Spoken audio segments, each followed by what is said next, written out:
Hello friends, स्वागत है आपका कभी K to Z में। ये जो वीडियो है ये सोशल साइंस के लिए क्लास 6, 7 और 8 किसी के लिए भी हो सकता है। जो मेरे को इम्पोर्टेंट लग रहा है, आने का चांसेस है, वो सबको हम अपने से अलग से लिखे हैं। ये सभी को आप ध्यान से सुन लीजिए और कॉपी में नोट कर लीजिए, चाहे वो 6 में, चाहे 7 में, चाहे 8 में। बिल्कुल कुछ ना कुछ क्वेश्चन आपको आने के चांसेस हैं। और धीरे धीरे जैसे एग्ज़ाम का टाइम नज़दीक आते रहेगा तो आपको मंगलवार तक हम आपको और भी सारा वीडियो प्रोवाइड कर देंगे। तो ध्यान से सुनिए इस वीडियो को और लिख लीजिए पेन कॉपी निकाल के कि भारत की खोज सबसे पहले कौन किया था। भारत की खोज करने के लिए निकले थे वास्को डी गामा, और सबसे पहले वास्को डी गामा ने भारत का खोज किया। लेकिन ध्यान रखिएगा कि अगर क्वेश्चन ऐसा बन गया कि विश्व का चक्कर पहले कौन लगाया था, तो विश्व का चक्कर मैगेलन ने लगाया था। ये दोनों में से कोई एक क्वेश्चन क्लास 6 में फिक्स से आना ही आना है, तो इसको नोट कर लीजिए। उसके बाद है कि जैन धर्म का अंतिम तीर्थकर, तो जैन धर्म का अंतिम और 24वें तीर्थकर महावीर थे। महावीर का जन्म जो है ये वैशाली के कुंडग्राम में हुआ था। फिर है 6ठी शताब्दी ईसा पूर्व में भारत में कितना महाजनपद थे, तो 6ठी शताब्दी ईसा पूर्व में भारत में 16 महाजनपद थे।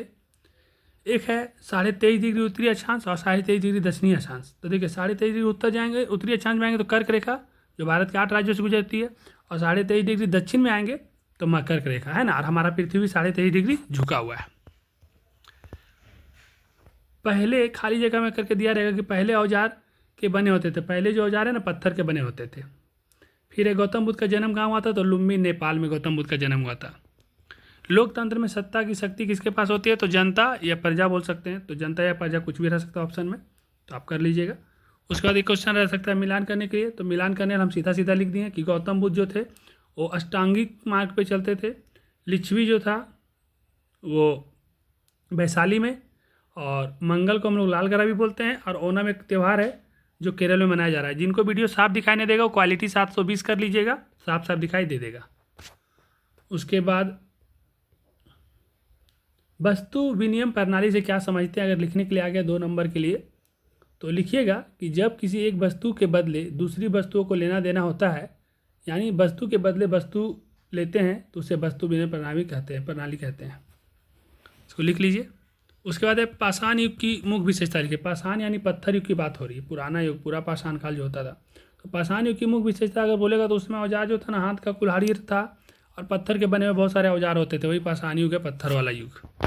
बाकी इसमें अपने से कुछ एग्जाम्पल दे सकते हैं आप। फिर है सभी महाजनपदों के नाम लिखिए। तो देखिए जितना भी महादेश महाजनपद 16 था वो तो बता दिए थे।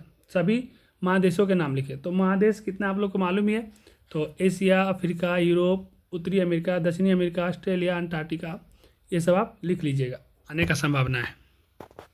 सौरमंडल के ग्रह, तो सौरमंडल में कौन कौन सा ग्रह है, हम लोग को मालूम है कि 8 ग्रह है। बुध सबसे नज़दीक है पृथ्वी के, बुध, शुक्र, पृथ्वी, मंगल, बृहस्पति, शनि, अरुण और वरुण। तो ये सब हो गया।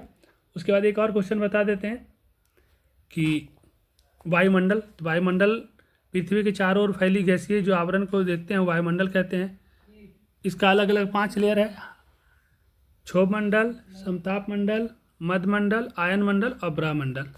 ये सारा को कर लेना अच्छा से। उसके बाद आपसे आ सकता है कि खरीद बिक्री से जुड़ा हुआ क्वेश्चन आ सकता है। तो जब हम लोग बाजार में जाते हैं, दुकानदार से पैसे दे के खरीदते हैं, तो जितने भी क्वेश्चन आएंगे वो आपको अपने भाषा में आराम से लिखा जाएंगे। और जो भी क्वेश्चन में दिक्कत होगा तो हम धीरे धीरे करके सारा क्वेश्चन साइंस का और सोशल साइंस का मंगलवार तक करवा देंगे, और बाकी जो सब्जेक्ट बचेगा उसको बाद में कराएंगे। धन्यवाद।